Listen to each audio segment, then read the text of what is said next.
কারণ আপনারা জানেন একজন সন্তান হৃষ্টপুষ্ট হওয়ার জন্য মায়ের স্বাস্থ্যকর খাবার গ্রহণ করতে হয়, যেন এই সন্তানটা হৃষ্টপুষ্ট হয়, তার ওজন বৃদ্ধি পায়, শারীরিকভাবে সে সুস্থ হয়।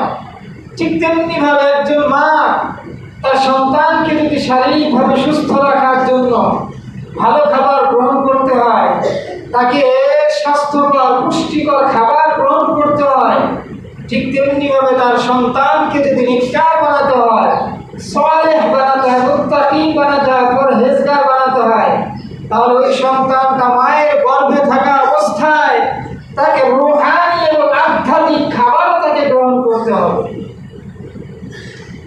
সন্তান সুস্থ থাকার জন্য, শারীরিকভাবে হৃষ্টপুষ্ট হওয়ার জন্য পুষ্টিকর খাবার থেকে অধিক প্রয়োজন রূহানি এবং আধ্যাত্মিক খাবার মায়ের জন্য গ্রহণ করা।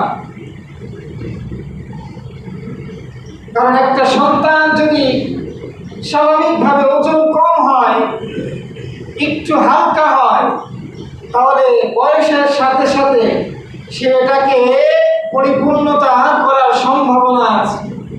কিন্তু ওই সন্তানটা যদি একবার আধ্যাত্মিকভাবে নষ্ট হয়ে যায়, তাহলে এই কলমকে আর ফেরানোর সম্ভাবনা খুব কম থাকে।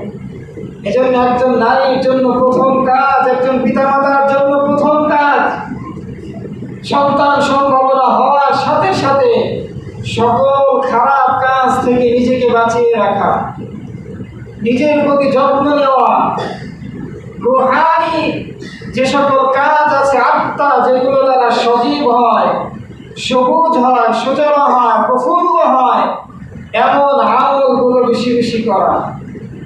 দ্বিতীয় কাজ হলো, যখন একদম ডেলিভারির সময়টা খুব ঘনিয়ে আসে, খুব মনোযোগ সহকারে শুনি আমরা, সন্তান সম্ভাবনা হওয়ার সাথে সাথে আমার আপনার সকলের টেন্ডেন্সি একটাই থাকে, কিভাবে সিজার করা যায়। সন্তান গর্ভধারণ হওয়ার সাথে সাথে আমি আপনি আলাদা এক্সট্রা করে টাকা জমাতে থাকি, কারণ আমাকে আপনাকে সিজার করতে হবে। দেখেন, আমি আপনি আমার আপনার এই ধারণার ক্ষেত্রে অধিকাংশ ক্ষেত্রে আমার আপনার স্ত্রীদের সিজার করা